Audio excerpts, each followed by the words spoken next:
ASEAN aşireti, sınırların, hafızanın hikayesi.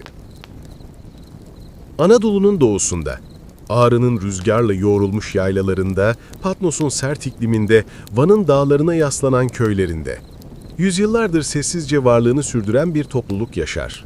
ASEAN aşireti. Bugün çoğumuzun adını bile duymadığı ama bölgenin tarihsel dokusunu oluşturan güçlü aşiretlerden biri. Bu belgeselde hem bu aşiretin derinlere gömülü geçmişini, hikayesini anlatacağız. ASEAN aşiretinin izleri Osmanlı'nın tapu ve tahrir defterlerinde Haydaran aşiretine bağlı bir oymak olarak karşımıza çıkar. İlk kayıtlar 16. yüzyıla, Yavuz Sultan Selim dönemine kadar uzanır. 1514 Çaldıran Savaşı'ndan sonra değişen sınırlar, hareketlenen kabileler ve Osmanlı-Sefevi rekabeti Asyanların yaşam biçimine belirleyen en büyük güç olur. Aşiret yüzyıllar boyunca Türkiye-İran hududu boyunca göçer, konar göçer yaşar, bazen yerleşir, bazen baskılarla yeniden yola koyulur.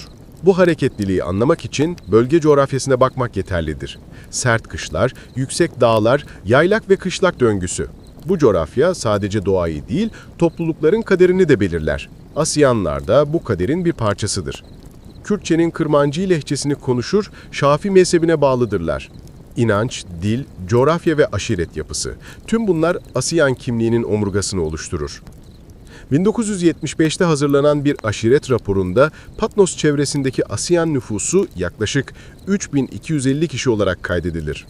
Van'ın Çaldıran ve Muradiye ilçelerine bağlı köylerde ise 1000 civarında ASEANlı aile yaşadığı yazılır.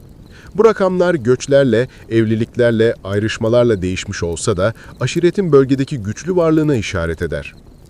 Aşiretin köyleri haritalardaki küçük noktalar gibi görünse de her biri büyük bir hafızanın taşıyıcısıdır. Akçaören, Demirören, Suluca, Andaçlı, Sarıdibek, Özdemir. Her köy ASEANların uzun yolculuğunun bir durağıdır. Fakat bu yolculuğun belgeleri akademik kaynaklarda değil, daha çok sözlü tarihte, yaşlıların hafızasında yer alır. Bu yüzden ASEAN aşiretinin tarihi kesin çizgilerle değil, parçalı bilgilerle, rivayetlerle ve yerel anlatılarla kuruludur. Aşiret yapısının iç yüzüne baktığımızda geleneksel liderlik modelini görürüz. Zaman içinde öne çıkan aileler olmuş. Özellikle Akbay ailesinin liderlik rolü anılmıştır.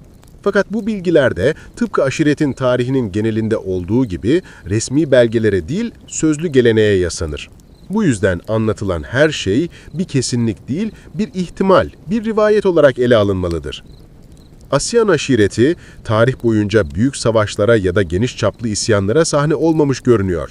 Ancak sınır bölgelerinde yaşamanın getirdiği gerilim, zaman zaman başka aşiretlerle çekişmelere, devletle ilişkilerde zorunlu göçlere, yer değiştirmelere yol açmıştır. Bu hikaye sadece ASEANlara özgü değildir, bölgedeki birçok aşiretin ortak kaderidir.